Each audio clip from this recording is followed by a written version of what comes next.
Good morning, ladies and gentlemen. Good morning, dear friends. So we open our second day of the 18th Assembly Moscow Health. And I'd like to tell you that it's the biggest international event, because this event gathered over 90 different expert venues, sessions, over 200 specialists from US, UK, Sweden, Netherlands, and so on. So this event gathered a lot of citizens and guests of Moscow, and of course health specialists. Because this 18th assembly is special, because it's not only for professionals, but our doors are open for everyone, for all the guests, visitors, and these are people who are interested in longevity, health. So yesterday, today, and tomorrow they'll be here. So before we start our today's session, TB strategies of safety, I'd like to make an award of the festival Formula of Life. So Moscow held this professional festival, and it's very important. So all the people respect a lot doctors and all the people in white lab coats. And so of course we respect even more people who are the best of the best. And today we'd like to award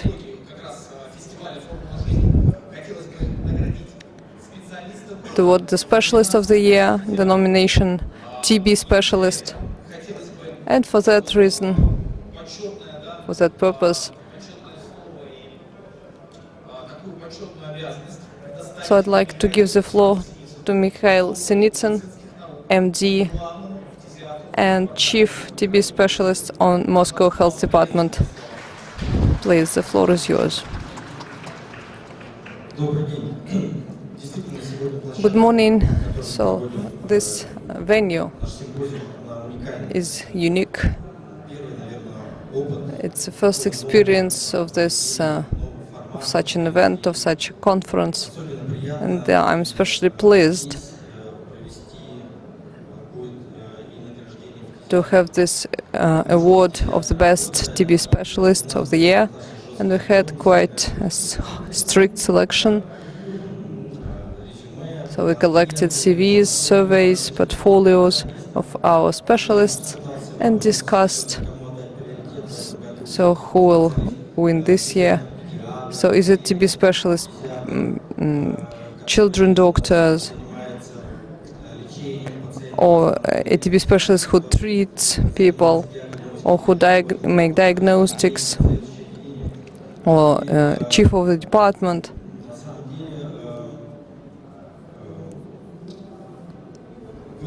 And the choice. So mostly we have, among our candidates, we have people who work directly with patients and who work with prevention of TB. It's the main area that our center is working on.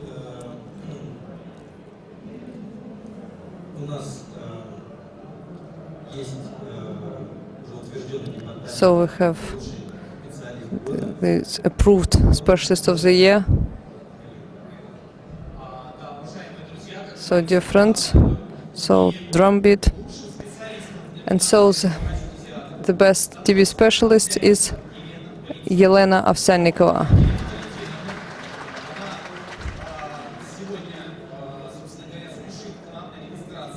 So she's being registered right now. So her immediate chief will get the award.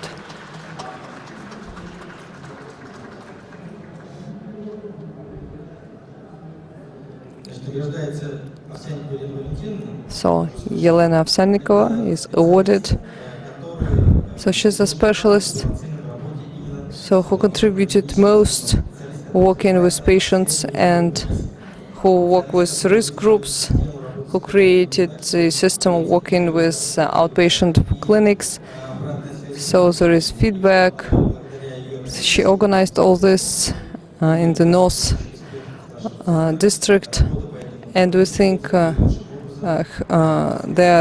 work is the best. That's why we chose her as the winner. She's been working for over 30 years in this TB service.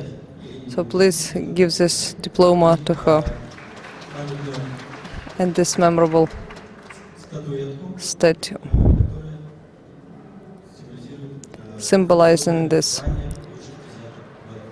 nomination, this award, Best TB Specialist of the Year. Thank you, Mikhail.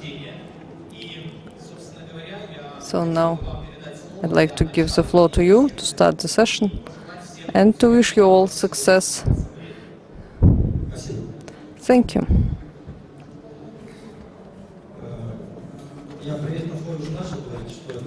I already started to talk that this venue is really unique, and yesterday we were here since 7 a.m. till 9 p.m.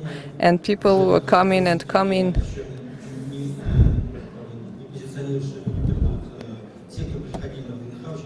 So people who were coming to this VDNK Center were very interested.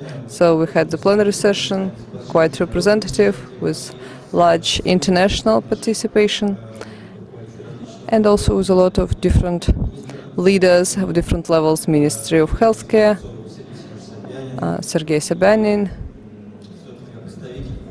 representative of WHO, Melita Vujnovic,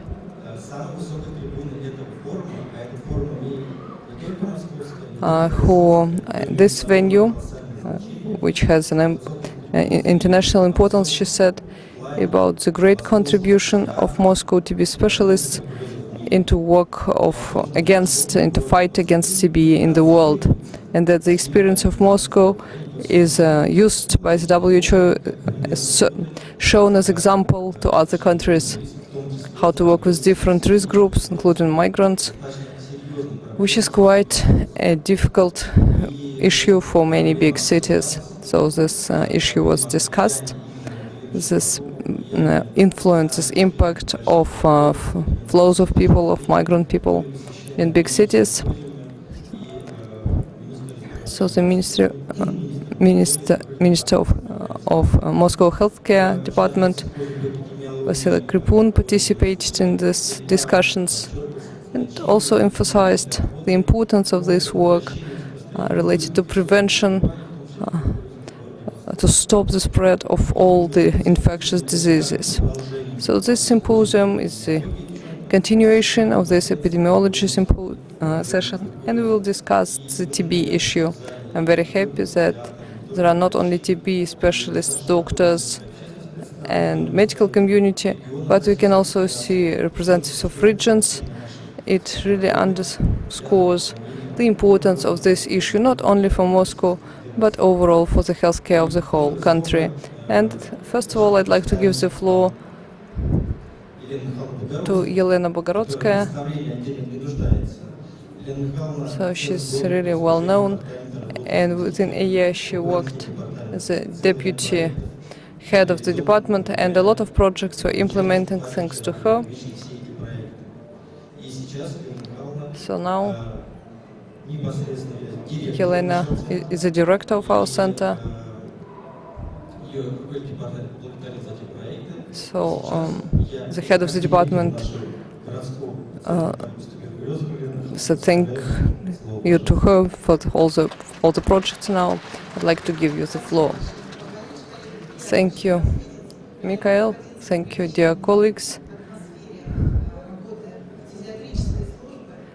It's very nice to be among colleagues, among TB specialists. So during this year,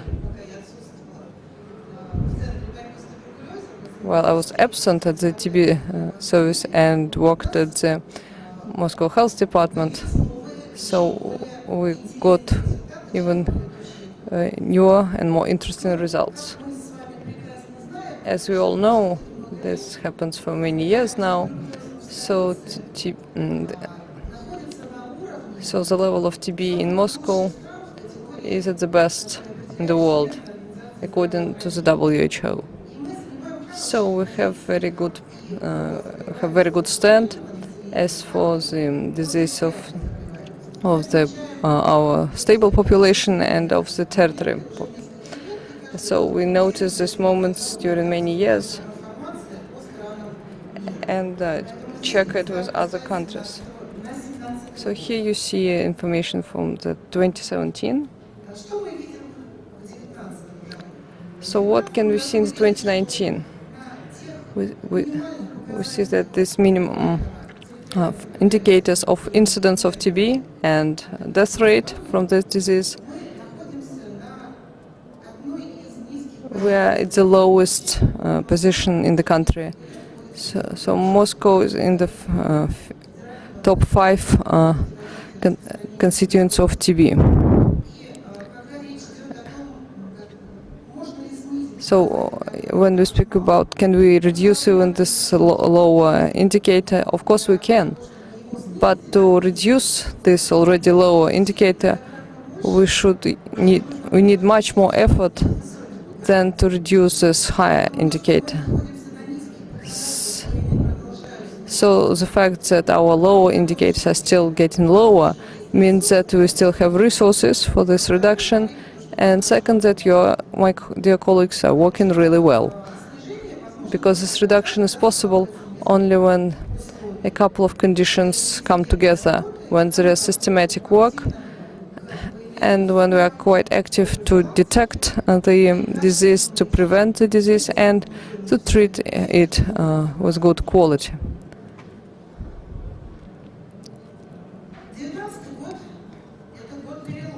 So 2019 is a milestone year. So here you may see that the incidence of the stable population of TB for the first time is reduced by less than 10 by 10,000. For a city with so many migrants, it's a huge success. So you know there is a group of diseases that are called orphan diseases, when it's less than 10 by 10,000. So for stable citizens, now we have this incidence of TB of less than 10 by 10,000. That's for the first time. It's a huge success, and I hope that next years in our center will help us, will allow us to reduce this indicator even more and to achieve 5 per 100,000. So we forecasted in 2017 that we need 3 years to achieve such a result. But this 3 year, we did it in 2.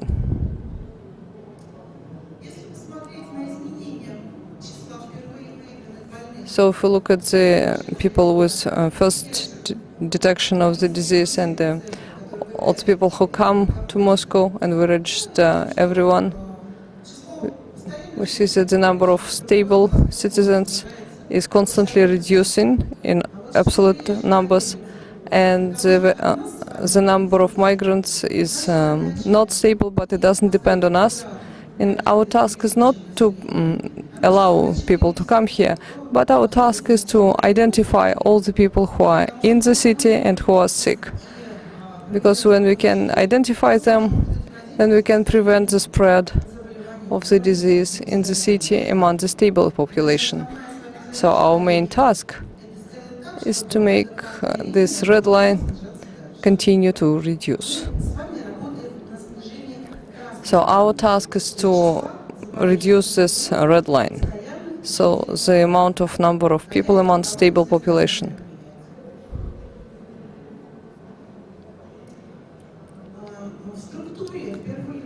So in the structure of the firstly detected sick people,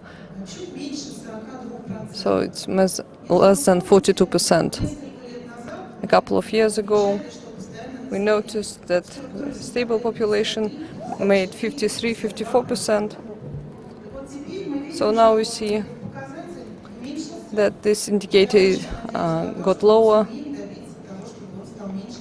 and we hope that it can even reach less than 30%. It's very important for us. So in the city we detect patients Moscow are cities of 69 constituents of Russian Federation and of 35 countries of nearest neighboring countries. So the more we detect all the migrants that come to Moscow, and so we can help reduce this incidence in these regions where they came from.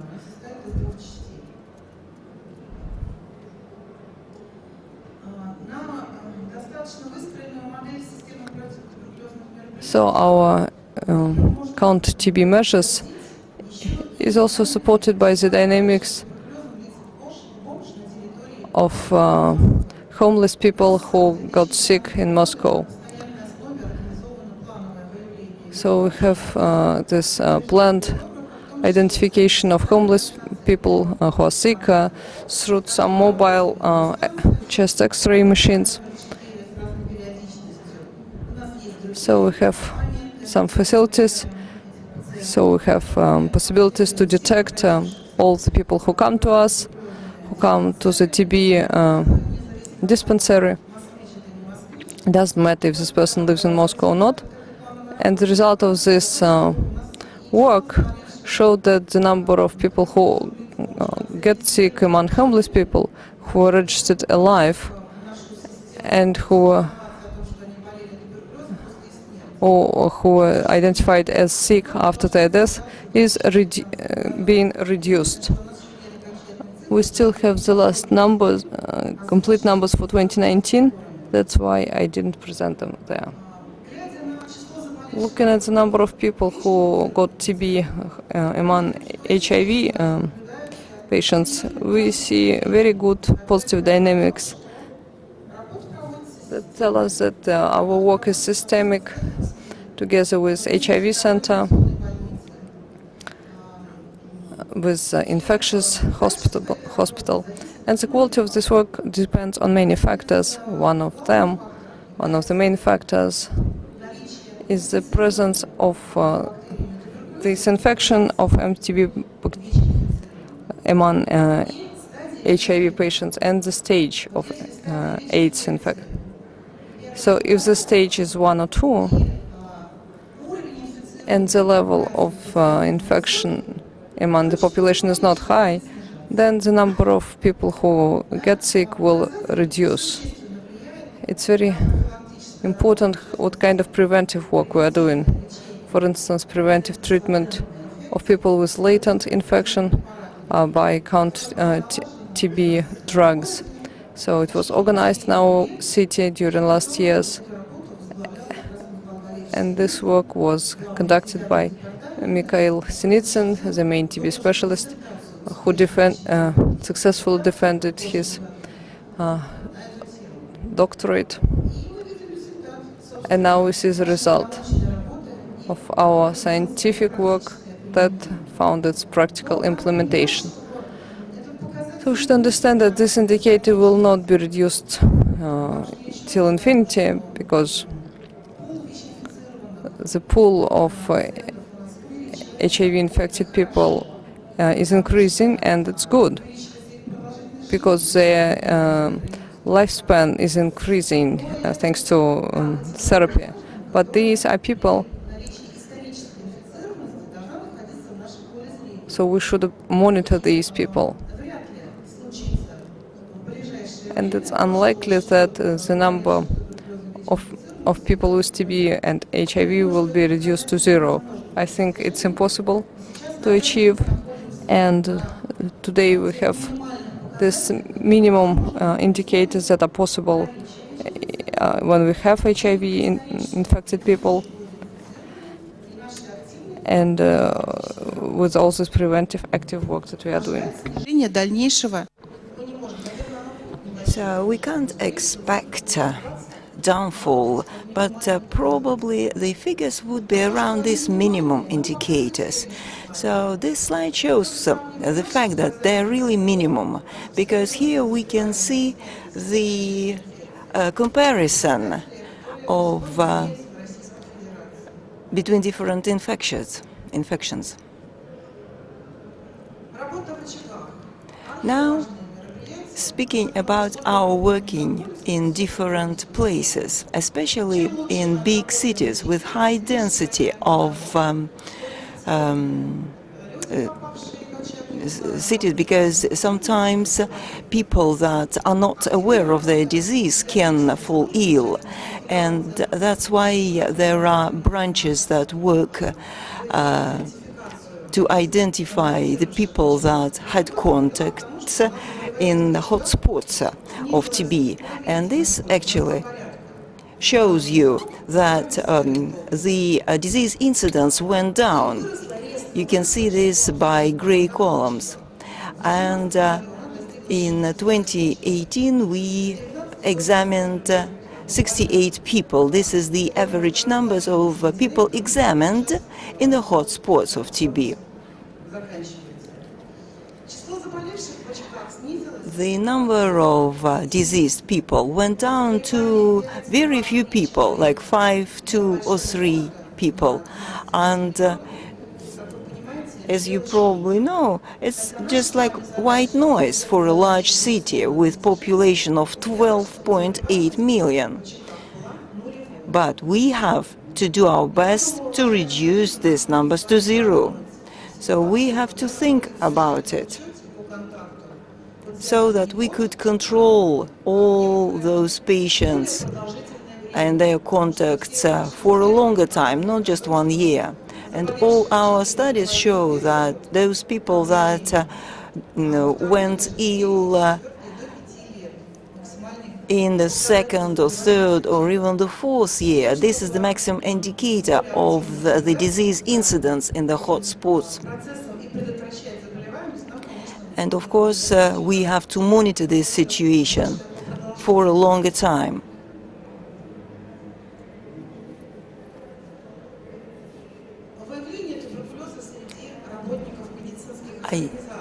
Detecting TB among medical institutions employees, we set up a new system for detecting TB among medical personnel.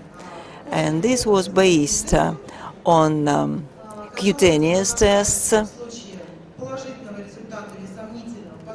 and then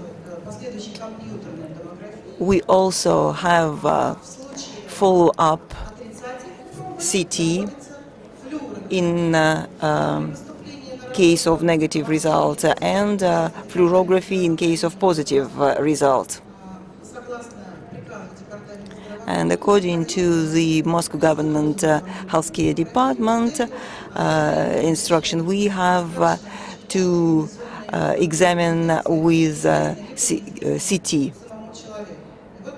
and low radiation rate. So it means that this is very active work to identify the people among medical personnel. In fact, we managed to reach very good indicators. 91% of active identification, and it means that 98% of all medical specialists went through this examination and testing. And if people got certain recommendations with regard to preventive therapy, so the probability of TB disease goes down to 0. So 91% of active detection is extremely good result, but of course we can make it even higher. Now the number of TBC patients that are being monitored in Moscow. And again, you can see very good results. There's no need to comment. Later on, Sergey will tell us about it. He will tell us how they effectively treat people with TB.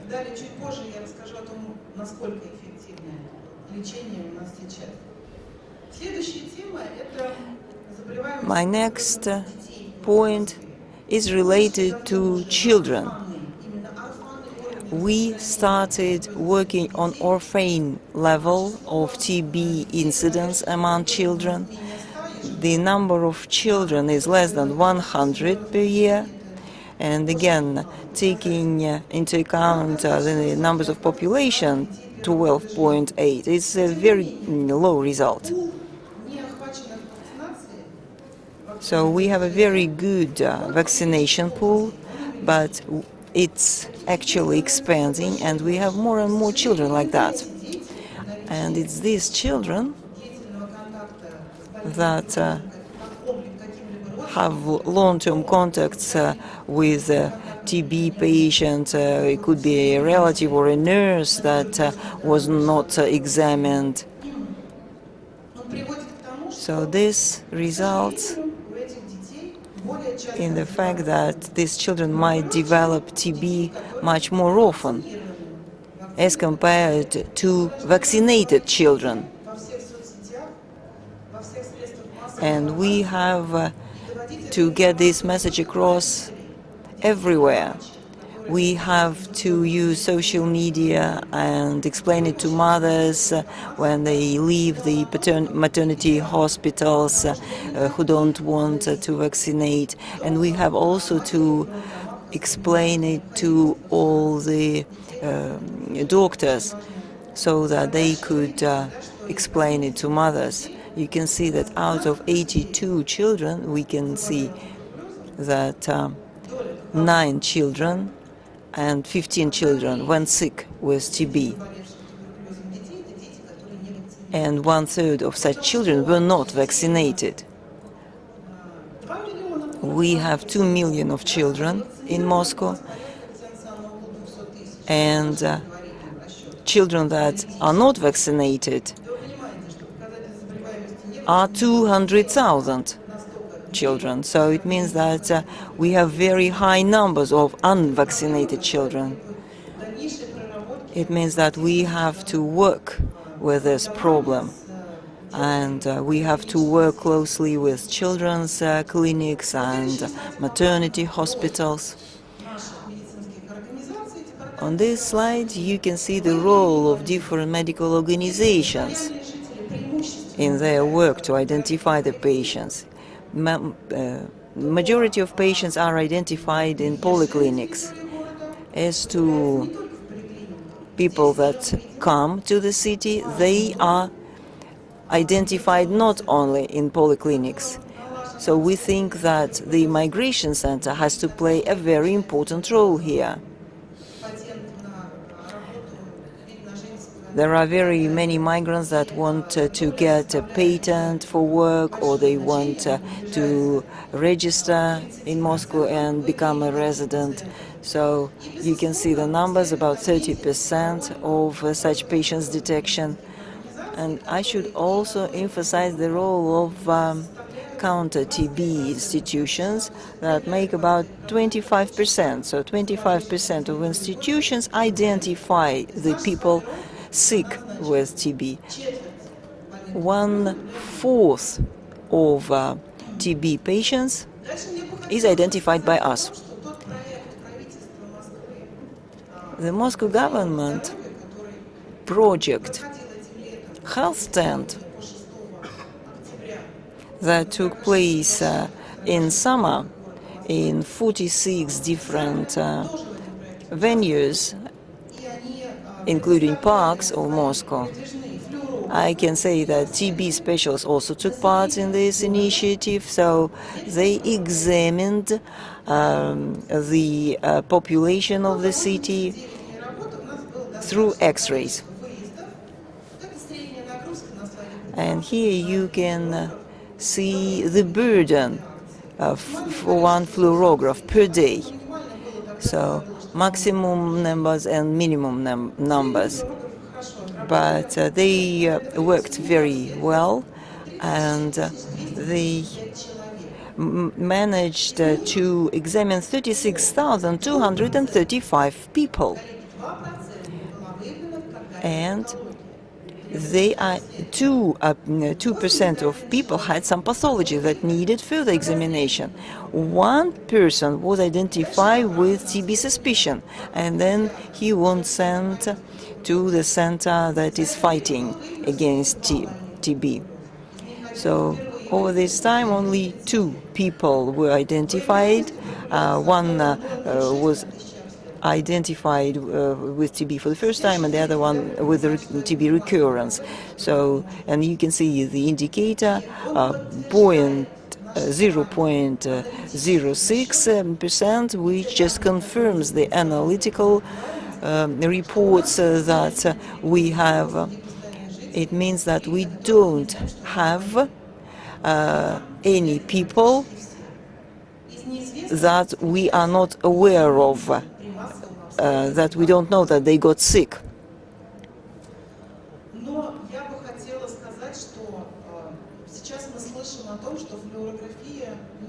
We often hear that fluorography is not the right method for population screening. If we introduce low-dose computer tomography, if we have mobile low-dose tomographs, of course, we won't need to use fluorography for screening. But we don't have an opportunity at the moment. And that's why fluorography has to be kept. Because in the context of high migration influx, when we don't know how many TB patients might come here and live with us, and how many people they might infect. So that's why it's very important to identify TB at an early stage, and that's why we are using different tests that help us identify the infected children and latent TBC. Here you can see the outcomes of chemotherapy. And Moscow has been good in patients' treatment, and Moscow always had all anti-TB drugs, both new ones and old medicines. We never had any shortage of medicines, and we are really grateful to the Department of Healthcare of Moscow government. So very effective chemotherapy. For example, here you can see some figures for the third 3 months of 2019. Next slide is about the results of TB treatment with MLU, and again I want to say that it's thanks to Professor Borisov, who is the head of the Central TB Commission and controls the treatment personally, as well as his team of TB specialists. And my final slide that I wanted to show you is about prevalence of TB for 100,000 of population. So I hope that these indicators should go down up to 10 people. Can it be possible? Well, there's nothing that is impossible. It depends on timeline, how actively we are going to work towards this goal. Why is it 10? Why not 5? It's just a matter of time. Hopefully we'll be able to do it very fast, and we'll reach this goal, and maybe our results would become even better. I'm sure that all TB specialists sitting in this room will do their best to improve the situation, to improve these numbers. But we'll have to work hard to achieve this. We need a new strategy if we want to achieve this result. Vitaly, I would like to ask your opinion and yours, Sergey. I think it will be quite difficult to achieve this result within 5 years' time. Thank you, colleagues. I have finished my statement.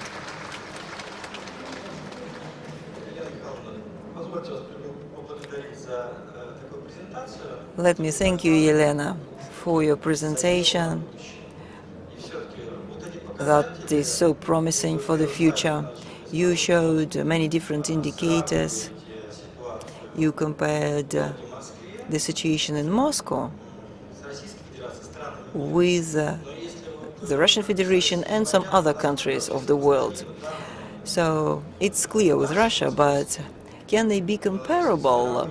I mean, Moscow data, can it be comparable with France or Spain? Of course, we have to compare our data, and we should focus on disease incidence in the capitals of different countries. Moscow is different from other capitals, but you know, usually the disease incidence is much higher in the capital as compared to the rest of the country, whereas in Moscow it's vice versa. And it means that our Russian anti-TB system works really well. We never rejected the basic principles that were used by our predecessors like 70 and 80 years ago, when we built the first TB hospitals, when Professor Rabukhin was writing his books and told us about a very important task of working with patients. So it was then that TB specialists used a patient-centered approach. They were willing to provide all sorts of support. They were chasing the patients to make them come for examination. Now the legislation is changing, so now the doctors have to write a written notice, and if they refuse from examination in case they have a TB suspicion, it means that they are breaking the law. And it's great that we have this legislation, because it really can make our work easier and involve the patients that used to refuse from the examination before the diagnosis TB was identified. Yeah, this is clear, but I meant the different registration system that exists in those European countries. For example, speaking about migration flows in Europe, I think that the real level of disease incidence is much higher than it is announced, because, you know, there are so many migrants, and I doubt if they are all examined. So what do you think about it? Well, globally, thinking about disease indicators, they're always relative, you know. WHO also considers not just the disease incidence, but also recurrence of the disease. And also they provide some indicators for calculations. And these calculations are done by WHO specialists. Moscow is trying to calculate all the incidences of diseases in its area. So all the indicators are relative. For example, if we take Kostroma region, it has very low indicators of this disease. Most of people there live in the villages, so there's very low density of population. and Moscow, that has a very high density of population, but has very low indicators. We have a lot of people coming here. So if we use the barrier that used to exist in the early 90s, I showed it on my graph, because at that time only permanent residence indicators were taken into account. Later on, they also included newcomers, and that's why the indicators changed. Anyway, those regions have more advantages because they don't have newcomers, whereas it's more difficult for us to work. We don't know where TB patients went, what kind of traces they left. So the other regions have an easier situation. So we compare our territorial with their stable population indicators. So its comparison is very relative. That's why it's per 100,000 to get some common understanding about what's going on in the regions. What do you think? Now there is a lot of conversations about the artificial intelligence use in the medical area. It's quite wide, but so what can we really see is the help in decision making, when AI helps doctors to make a decision, or when the role of a doctor is not that important, when it's being transferred either to AI for decision making, for instance, when we make chest X-ray or some other screenings. What do you think? Does it make sense in Moscow to make this our digital chest X-ray with a lab assistant and the doctor, or it's enough just to have an assistant and AI will decide on its own if this chest X-ray is normal or has some issues and then requires some additional some follow-up, and then we have to invite this person for an appointment for visit. Do you think it's necessary? Digital technologies are developing super fast. I think we can't really catch up with them and assess how it can impact the development of the healthcare. But of course, AI will help a doctor to make this or that decision, because how TB specialists work. So they make a diagnosis not on their own. So a doctor can suspect TB, but according to all the documents, what should we do? We should have this medical commission and some central commission to finally diagnose TB. What is this commission? So it's the opinions of several big specialists who've been working in TB area for many years, who has big experience and who've seen a lot. But we can get the same from the AI, because it will use the opinions of these big scientists who've been working a lot in TB area, who know and can do a lot, who created all these algorithms and technologies that AI absorbed and now can give you a decision. But in my from my point of view, I think recently AI will not replace a doctor. It can be on the way of these algorithms, how we manage our patient, and to give a hint to a doctor at some point. But I think a real doctor, should make a decision at the time. Maybe my opinion will change when I personally see how it works. But how it works, our X-ray specialists already know. They already created this system of help. So using how to help an X-ray specialist, how to check all these changes in the X-rays, CT and MRI. But overall, of course, it's our future. This system is developing. The system is developing very fast. While we're sitting here, I think something new has been invented. Because our TB specialists are already at the stand. They gave some advice how to optimize the system to make proper decisions. I hope our opinion will be heard by developers. Our opinion will impact, of course, in what we are doing with this patient, because AI can show us that there are some foci, some sites of disease, but site of disease is not a diagnosis.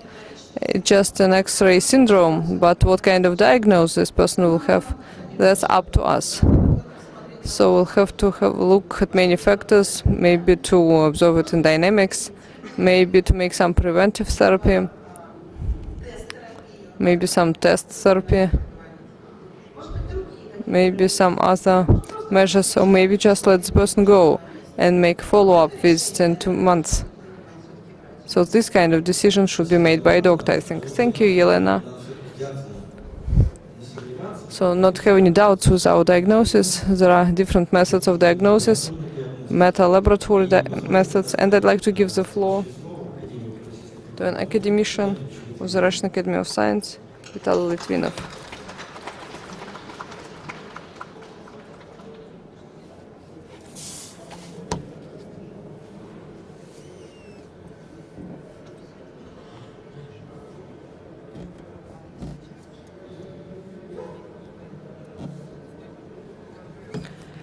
Dear colleagues, good morning.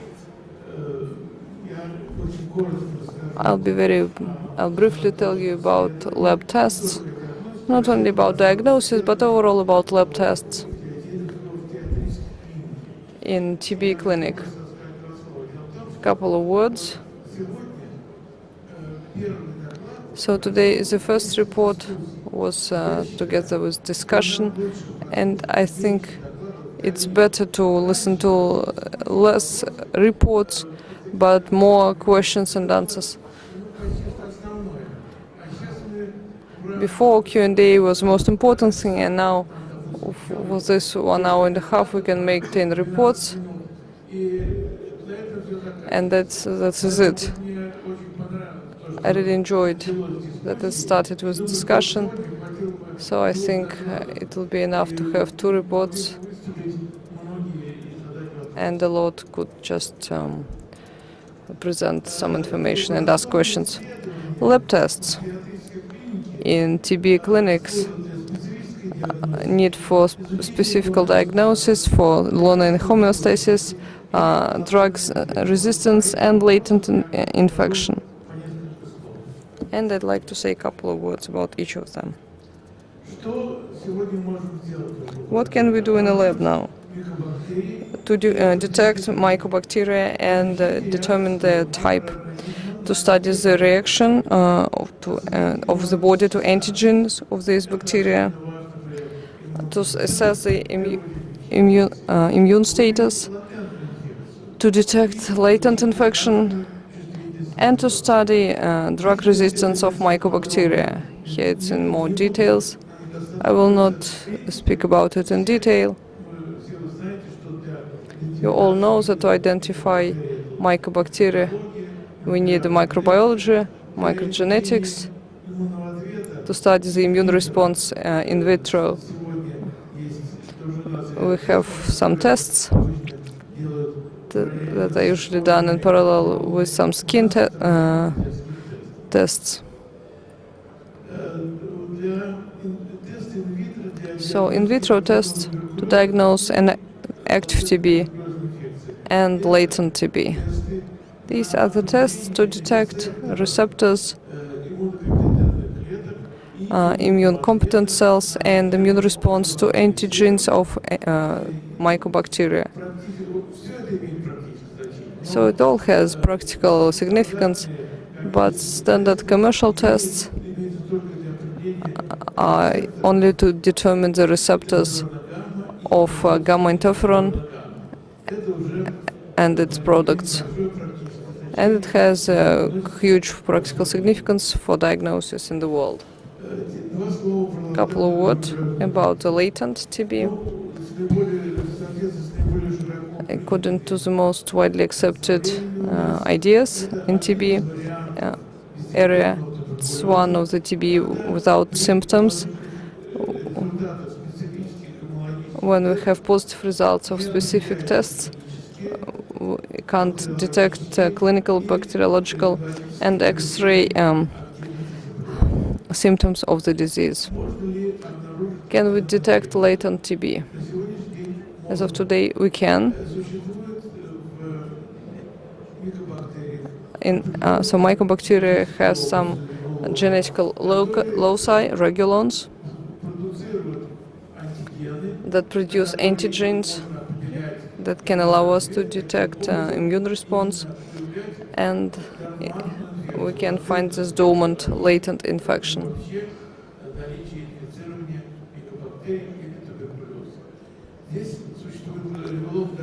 So it may be a dormancy regulator, about 50 genes. It regulates anaerobic metabolism, so enduring hypoxic response, about 230 genes.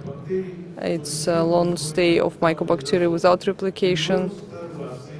Starvation regulator, so it's metabolism when there is a low intake of nutrients. And resuscitation regulator, so when mycobacteria are not anymore in the dormant state. So the products of all these loci, antigens, are used to diagnose latent infection.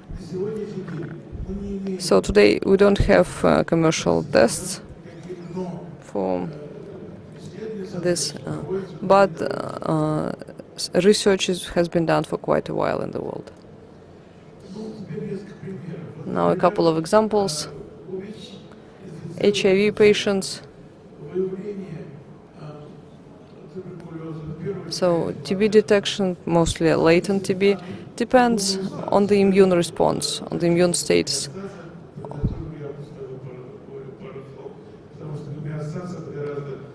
I'll tell you about it a bit later, because homeostasis is much wider. It's any metabolic processes,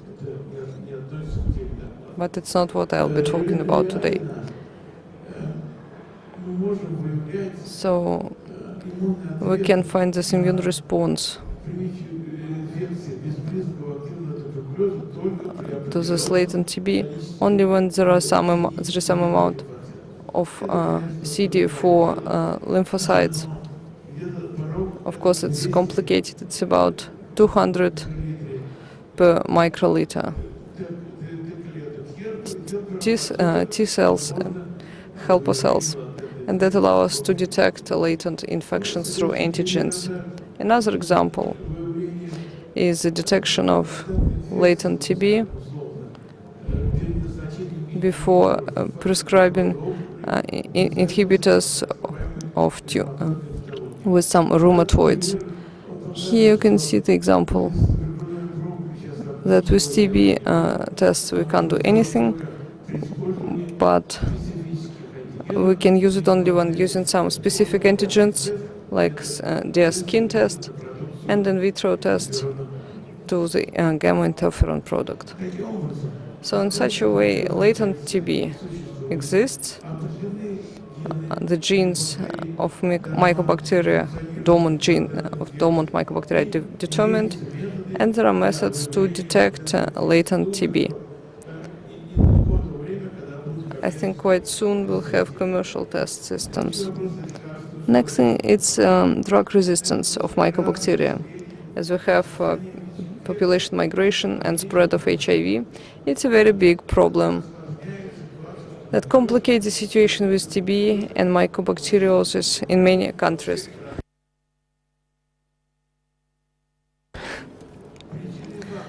So reasons and factors of risk of development of this drug-resisted tuberculosis. So the main factor, of course, is mutations of genes in some specific loci that define this drug resistance. There are additional factors, so variation of bioavailability, contacts with sick patients with wide drug resistance, migration, and inadequate treatment. Here you can see the data about the mechanisms of the development of drug resistance of mycobacteria. Now we know mutations in genes that define the resistance to almost all the drugs that we use to treat TB, including the so-called new metacrylin, linezolid, and so on. Besides, there are factors that additionally impact this process. It's a change. It's a change in mycobacteria related to cell wall, to the change of a product into the active form, and some other mechanisms.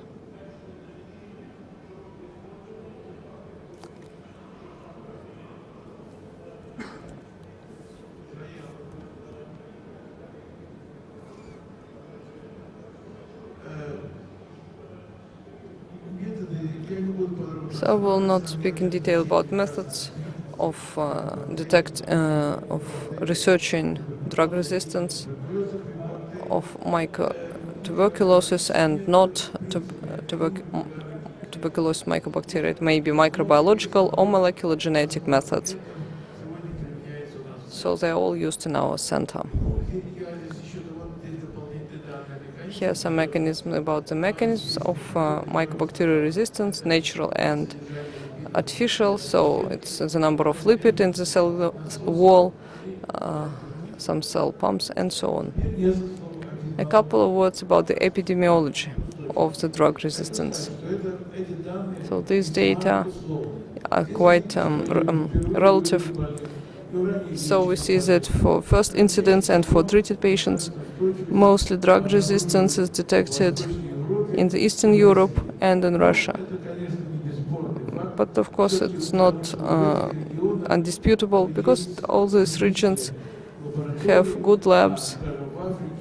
In Africa, all Latin America, there are no such labs. So these data are built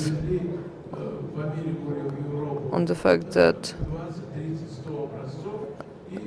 the amount of samples were brought to the US or Europe, and according to these samples it was calculated in theory the incidence of drug resistance.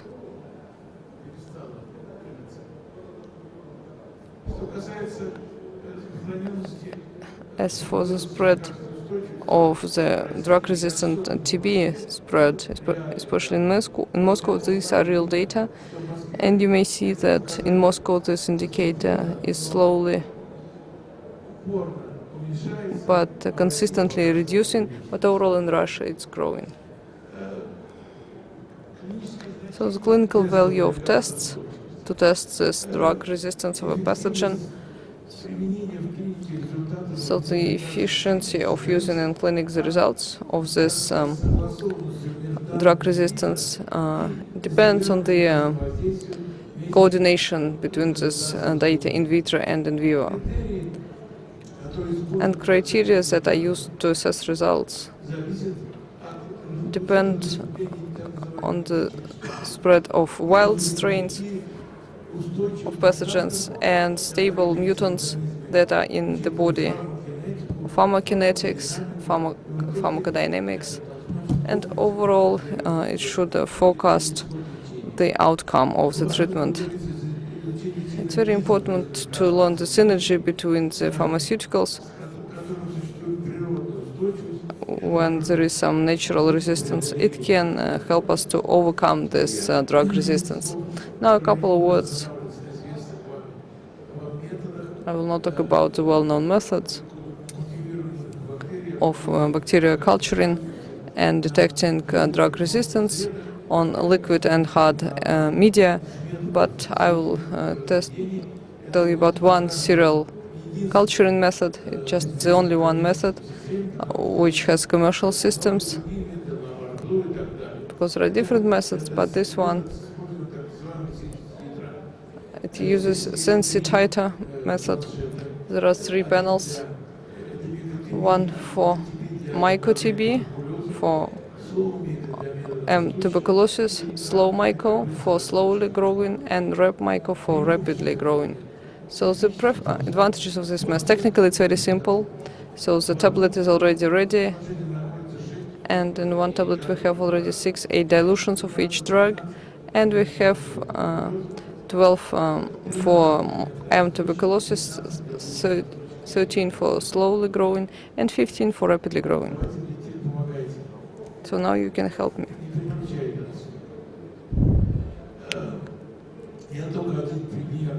So I give you one example of using this method.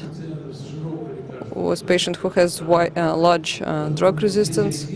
Here, this reserve of the sensitive strains can be only for PASC and sticloserine. So when we study the spectrum of resistance, so intermediary resistance, when there is some possibility for chemotherapy, chemical therapy, so it's possible for most drugs.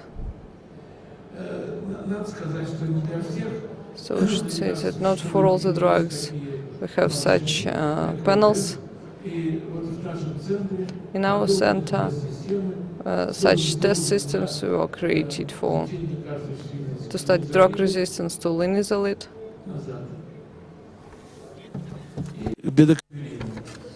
And bedaquiline.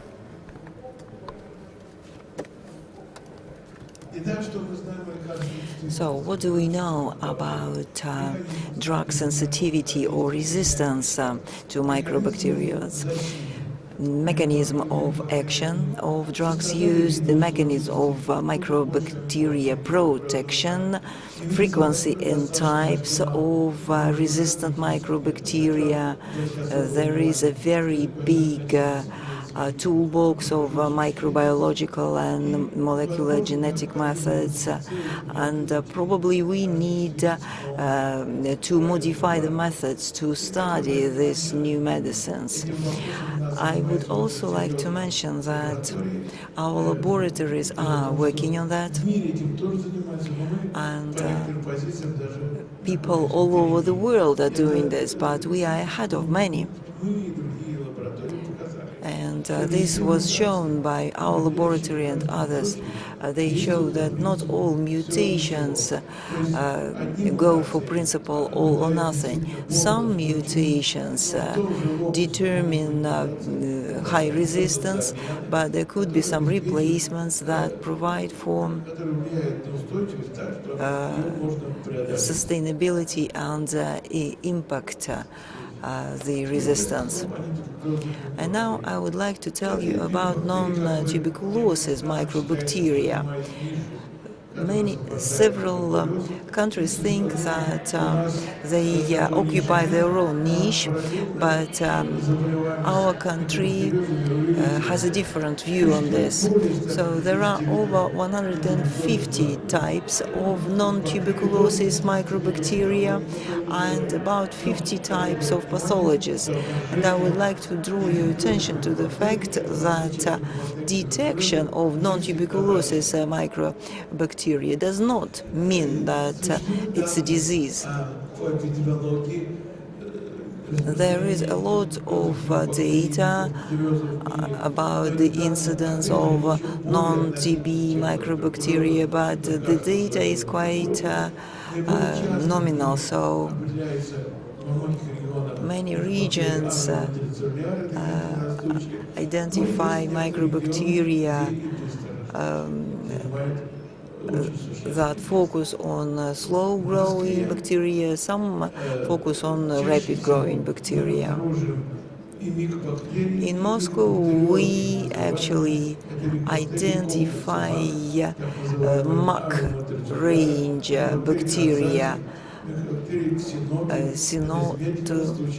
that are slow-growing, and Hilanea fortuito belong to the category of fast-growing bacteria. The diagnostics of microbacteriosis, I'm not going to delve into it. There are criteria offered by American Association of Pulmonologists and the English Association of Pulmonologists, as well as WHO's. Sergey will tell you better what kind of principles we stick to. But of course, laboratory examinations and tests have a very high importance. The situation is aggravated by many problems. Microbacteriosis always frequently runs disguised by tuberculosis due to similar clinical rheumatological symptoms, and most of medical institutions don't have technical equipment to identify non-tuberculosis microbacteria. So the specialists that work on this problem are not do not know some principles of diagnostics and treatment of this pathology. Here you can see some conclusions. So there are always naturally resistant strains of non-tuberculosis microbacteria. M. avium and M. abscessus are the most resistant types. In most cases, intermediate sensitivity and resistance, which makes a reserve for chemotherapy, and a whole range of mutations that influence resistance of non-tuberculosis stick to the principle all or nothing. Thus, the diagnostics of TB and microbacteriosis is impossible without laboratory research. Molecular and genetic methods play a bigger role in diagnostics and studying epidemiology of mycobacterial pathology. Immunological tests play the biggest role to determine latent tuberculosis infection, but of course it's important to develop standardized methods using dormant antigens. Without studying drugs' sensitivity, it would be impossible to provide correct treatment of TB and mycobacteriosis. So it's very important to reach consensus between clinics and laboratory service for effective work on diagnostics and treatment. Thank you. So, which method is more important? Microgenetic method is of priority because there's a lot of research in this area. For example, GeneXpert found a very wide practical application, but this was a commercial test. There is no other such test, but for example, there are biochips. That is also a commercial standard test. But there are some problems related to it. And I would say they are commercial problems. Thank you. So, DNA is a fragment of microbacteria, and sometimes we see the definition of DNA that gives different definition. So DNA is the footprint of a dead bacteria. So DNA appeared from a dead cell. So what do you think about this? Well, it doesn't really matter. If we speak about epidemiological research, of course, it needs to be examined. If the patient is sick with mycobacteriosis or TB, of course, this could be a confirmation. You showed slides demonstrated by WHO and commented that Russia is the threat to TB in the world. So, is it related to organization defects? I mean, mycobacterial TB. Or is it because of our laboratory service? So why do we demonstrate such poor results? Well, of course, there are other countries, for example, Kazakhstan, Asian countries, African countries, Latin America, that makes a bigger threat, and they're the countries where WHO conducted their research, so they used a lot of medicines and did control procedures. For example, let's take some country with a war. You know, they don't care about TB treatment. We don't know what happens there. But nobody gets treatment there, so that's why maybe they're seen as less threat. You also mentioned diagnostics and many different tests. I think for practitioners, it's very important to have a test that could help us to split latent and active TB. So what kind of problems do we face? Why don't we do it? Well, it's related to funding. There are genes that are produced by dormant methods. So do you think this test will appear in the future? If there's a demand for it, of course. There must be a market for that, and actually there is a market. HIV infection, immunodepressants, rheumatoid diseases that are quite many, and they're quite poorly diagnosed, but still they are there.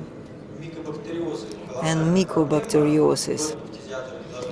You know, it's a huge issue, and TB specialists don't have to deal with that, but we do it anyway. So in those countries like US with low incidence of disease, HIV patients have non-tuberculosis infections.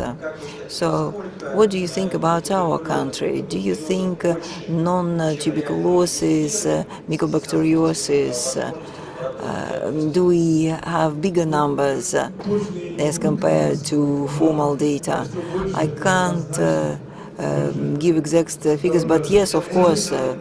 So it means that there's a pool of patients that are not effectively treated, that have drug resistance, but no. So it means that the disease was caused by microbacteriosis.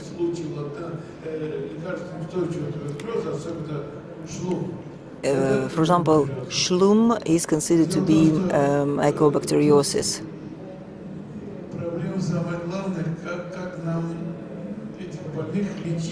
But the question is, how should we treat these patients in our context? There's no legislation about it. Elena, what do you think about it? Could you share your opinion? We think that mycobacteriosis is not considered to be infectious disease.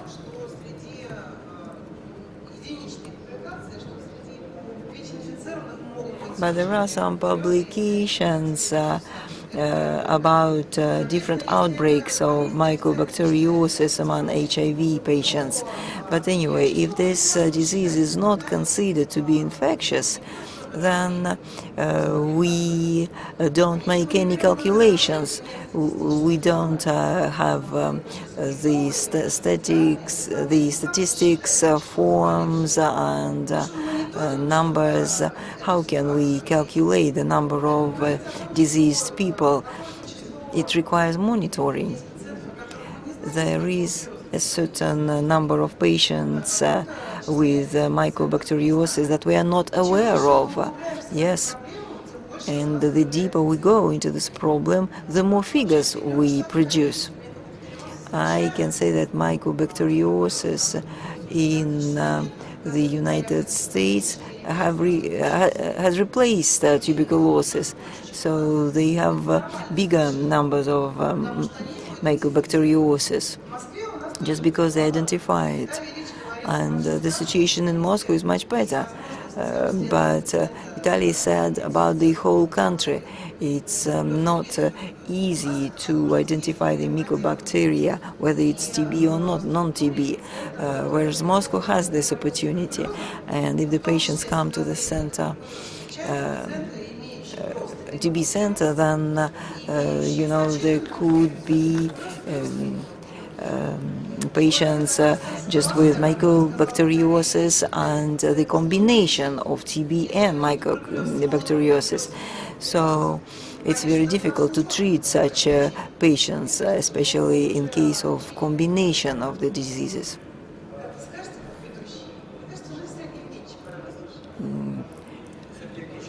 Maybe we should give the floor to Sergey to make his comment. But can a person die from mycobacteriosis? Yes, of course, and we had such cases. So if the person dies from this mycobacteriosis, do you get this information? Do they file the documents? No, because it's not on the list of infectious diseases. But if there's a pathogen and the agent that caused this disease, but let's say there are some changes in lungs caused by mycobacteriosis, so they can go for treatment or not. So he will never pass on this disease, but you can say that the person can die. But there are many diseases that people can die from, for example, heart ischemia or infection of myocarditis.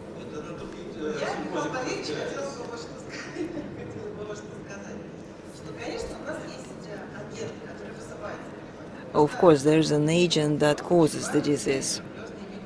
And we know that mycobacteria causes this, but there's a whole pool of pneumonia.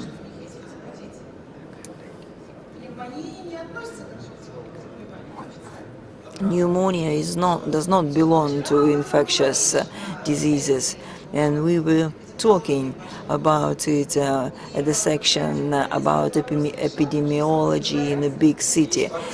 So the specialists have to reach an agreement.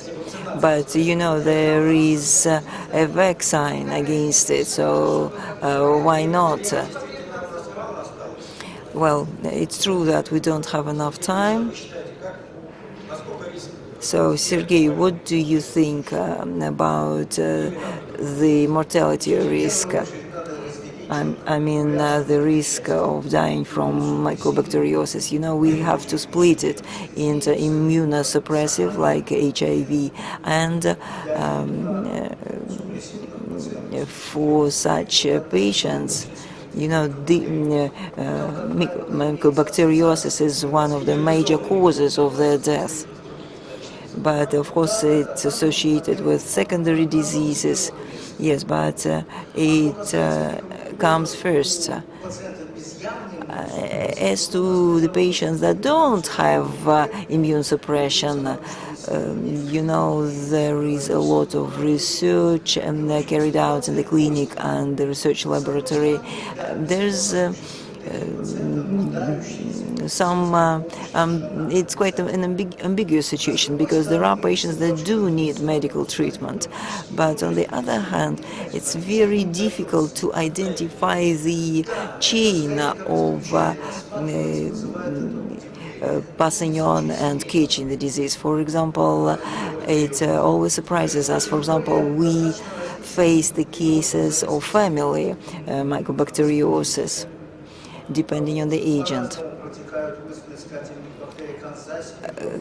Kanzasi and aviamolecular complex behave differently, but we will step away from the main subject.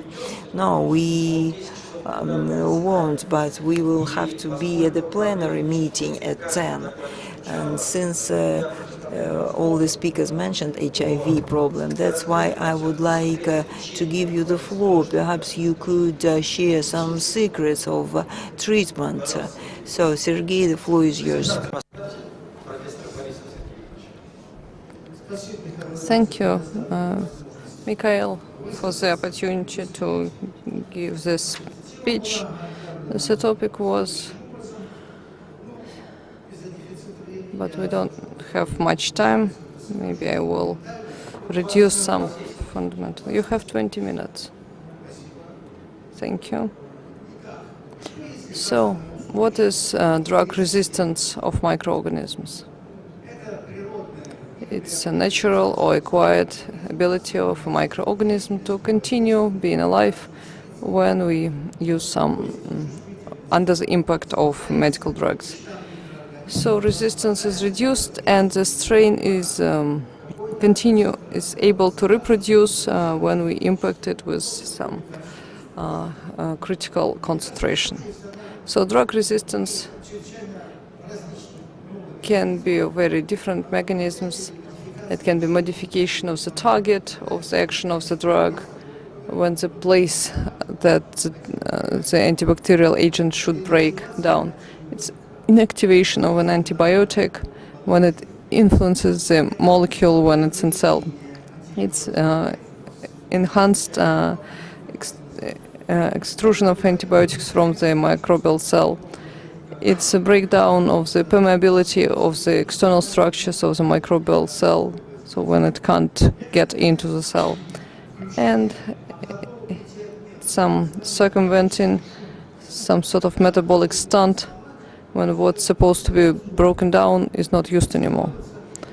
And so the impact of this antibacterial agent doesn't matter anymore. So this property of continuity of survival is typical for everything.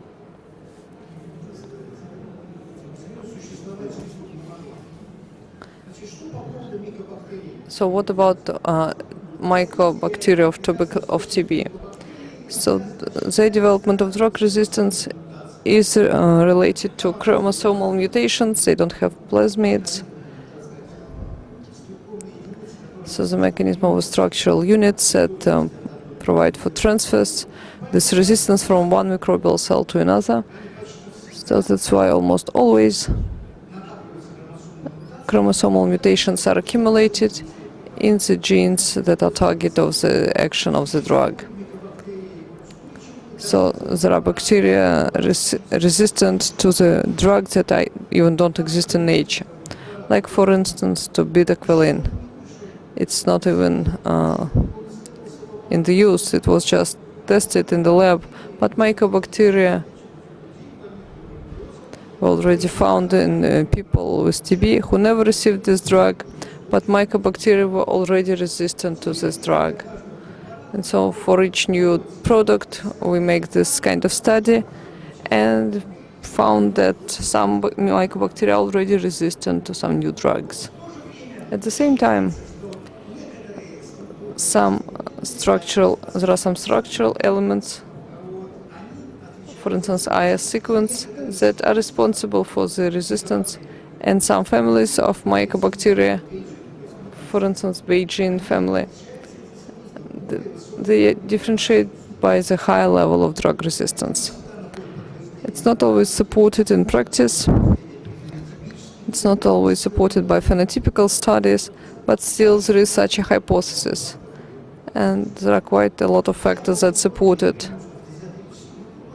As you're all TB specialists, I will not talk about all those definitions that we use related to the drug resistance, primary and acquired. It's quite relative. Drug polyresistance, multiple drug resistance, extensive drug resistance. I think soon we'll have total drug resistance and some else. It's quite surprising that still there are mycobacteria with some drug sensitivity to all TB drugs that have been used for over 60 years. So drug resistance, it's proper to all microorganisms. It's a clinical issue in all the areas of medical care where infection ingress is possible. But when we have TB, it became a global medical and political issue. When in the middle of 1960s, successful studies were conducted of the standard routines, when this system of dots were born, everything was built on using the standard regimes of chemical therapy. And everything would be all good unless there's drug resistance. That, of course, in different countries showed itself differently. Some proactive drug resistance, so for isoniazid, 1 per million, for streptomycin, 1 per 100,000. So overall it was considered that the development of drug resistance is always a result of not very reasonable treatment activity. Overall, up to a point it's true. This is common illustration of what will happen if we start treatment by one treatment, isoniazid, red columns. It's number of bacteria resistant to isoniazid. At the beginning they were less, and little by little we, through our medical interventions, create the conditions when these mycobacteria get this advantage. So they maybe stay in the smaller quantities. Now in Moscow, drug resistance from this isolates of first people who were treated is the biggest. Of course, it's much more complicated, and in the literature review published in issue 3 of our Society of Moscow TB Specialists, we reviewed header and co-authors diagram. They checked the impact to the host organism and the mycobacteria influence and the impact of the drug therapy. It's quite a complicated process. I can tell you just that when all the standards short-term treatments came to Russia in 1990s, that's where it led. So it's Doroshkova and others. Here we can see aggregated data of drug resistance to streptomycin, isoniazid.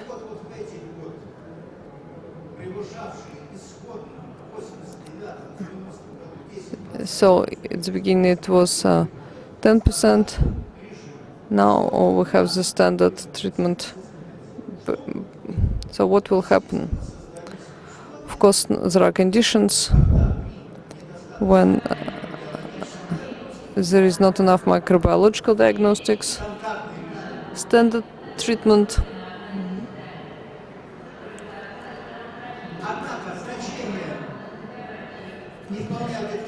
but the value of our inadequate treatment activities can be under-assessed. Of course, it's biology, but also we as doctors and administrators of healthcare system contributed to the development of drug resistance and the whole bundle of issues that come together. So with this biological event come all the issues: medical, organizational, and humane. So medical issues, it's that we should create a microbiological lab of high level. So in Moscow it was created thanks to Vitaly Litvinov and his colleagues 15-20 years ago. So the effects of anti-TB therapy are more frequent, more severe, undesirable effects, because reserve products are used that were created before. that were not used before because of their low tolerance. So we have to treat patient as a whole. So organizational issues. There were no standard and guideline basis, no supervision system. We need this ongoing provision of quite expensive drugs, and some human issues.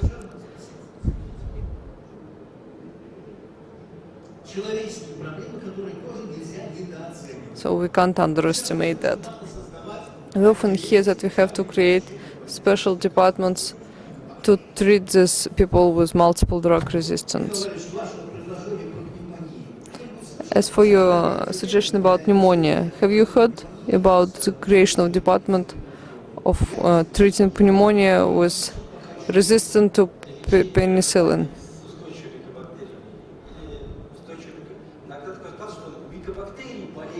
Sometimes we feels like mycobacteria are sick with some resistance, and we have to treat this mycobacteria, and we don't think about patients. So a person is out of this medical process, and that is very dangerous situation.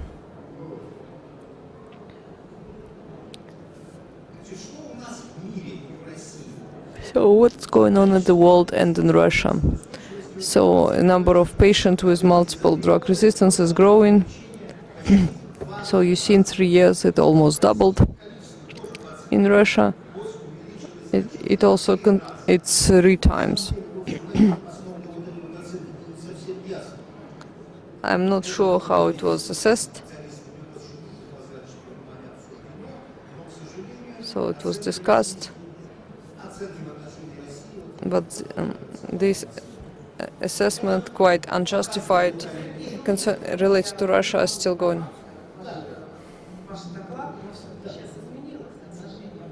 So the WHO attitude changed toward Russia. From the point of TB, we are now the example for many countries in the world.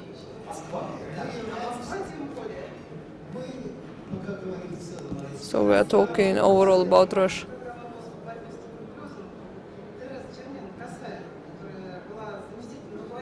So our person from our service works in the WHO.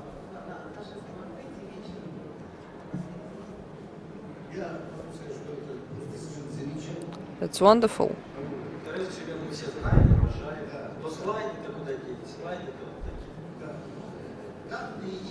So there is data, they are published. So let's find where all these 50,000 are hiding. So these are data about drug resistance. They were published by Irina Vasilyeva, the chief TB specialist in Russia. And Russia has quite high level of this drug-resistant mycobacteria. The last 2 years, 17 and 18, the number of patients registered 34,000. So the number of patients is reducing. So there is no progressive growth, which is good, and that's what they are praising us for. As for regions, it's quite unevenly spread. The most favorable situation is the Central Federation District. Siberia and Far East are not that good. But we will speak about Moscow. So I will quote some data from the analytical review of 2019, chapter 5. So Moscow differs from the Russian Federation that the part of the first incidence with drug resistance is much lower in Moscow, 17.7 versus 32, almost twice. Second, recently in Moscow, last 4 years, we don't have any growth of the part of patients among first incidence and relapses. So constant population gives us about 2/3 of these drug-resistant patients. And for people who come here, it's about 1/3 of all the patients. As for districts and our outlets, so the difference is quite significant, but this vertical thin lines show us some intervals. So if the amount of patients is quite small, these differences are not stable and significant. Nevertheless, we can see that mostly it's from 4 districts: eastern, southern, eastern, western, and northern.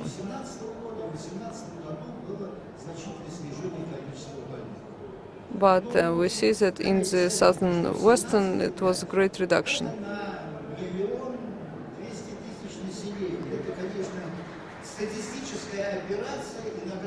So it looks seriously on the chart, but overall it's not really a problem at all. So what kind of patients? So I'd like to draw attention to this diagram that there is no drug-resistant TB.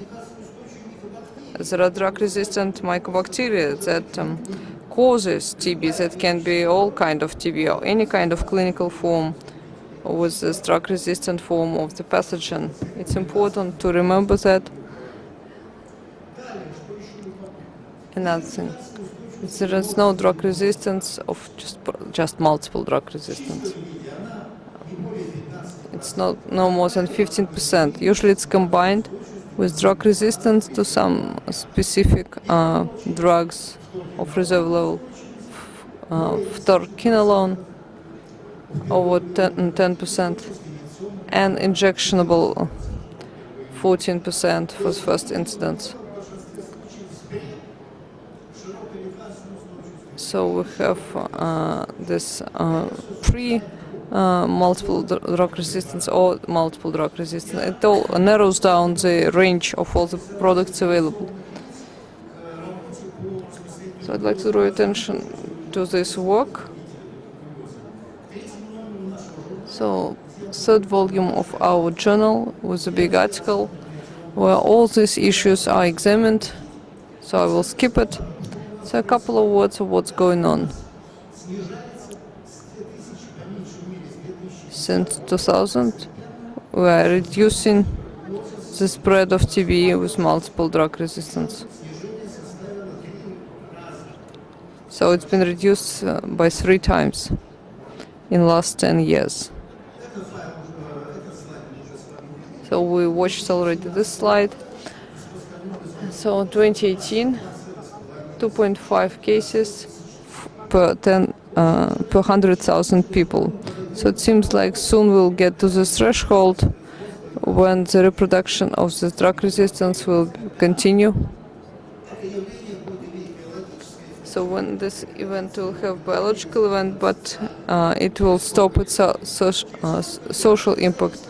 In how many years? It depends on how many migrants we'll have. So Yelena told us to reduce it by half. So we'll reduce it thanks to the sensitive TB, not drug resistant. So we should reduce by reducing the terms of treatment.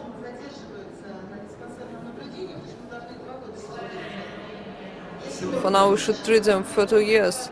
If we treat them faster, it will be faster to remove them from surgery. I agree with you. Now this 2-year term, it's too much. And for many patients, they don't make sense. So there are surgical methods. But let me tell you about that a bit later. So, take a look here.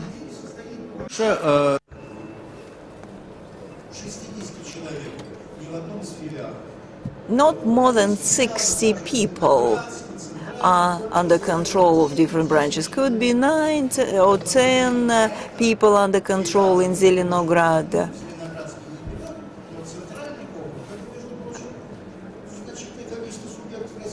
And I mean central federal district, so quite many districts and regions have such a situation. Now, the results of treatment. First of all, many people actually had some intensive phase or semi-intensive phase, and then they disappear. They leave for Khabarovsk Krai, for example, back home, or Moscow region. Yeah, there are so many different people in the Moscow region. So we had 333 patients, 71%. Of course, it would be good if we had 75, but HIV makes it very difficult because, you know, co-infection, HIV, and multiple drug resistance cause very low results of 45% to 47%. We are running out of time, Sergey. Yes, the last thing that I wanted to tell you. It became clear in 2010 and 2018 that the drugs won't be able to help us to cope with drug resistance issue. So there were federal clinical recommendations, but they couldn't help us to improve the efficiency of treatment. So our data for Russia overall was not different from WHO, but anyway, we will have to keep working on this. So in April 2014, we started prospective non-randomized open research, and I'm really grateful to all TB specialists that got engaged and take part in this research. I can say that each structural subdivision, Zakharin, Rapuhin, TB hospitals have a subdivision, have doctors that support the single standard of treatment. And the new thing was the new mode, and it's great that 5 years later WHO supported this mode, this regime, and we saw it in the guidelines published by WHO. Sergey, I'm afraid you have to finish. Well, our experience is quite well known. We were the first scholars that wrote this publication. Yes, a lot of international experts refer to this publication. And there was a similar article published in European Respiratory Journal. So let it be the last slide. So this is cohort results. The new tactics of patients with drug resistance treatment. What did it give us? We can see that in all groups of patients, both with new onset and recurrence and chronic cases, and the second group of dispenser treatment. So in all of these groups of patients, new regimes of chemotherapies bring better results than regimes based on previous recommendations. So that's why we having reduced numbers of the patients with multiple drug resistance. And so in 2017 there were 310 and then 250 in 2018. But again, this is true to speaking about our permanent residents that are registered here, that have their permanent residence here. So I guess this would be a very good core. But anyway, we will have to keep on working because we won't be able to control all the newcomers, and it means that we won't reduce the list of medicines, but we'll continue developing different schemes for TB treatment. Well, I'm very sorry, but your time is up. I'm sorry if we couldn't give you every single detail, but the plenary meeting is going to start in 5 minutes, so unfortunately we don't have any time for discussion. So I would like to thank you for coming, and I would like to thank especially those people that had to stand throughout these 2-hour sessions, because there was not enough space, were not enough seats in this room. But anyway, Moscow has achieved great success of TB results, so it's our achievement, and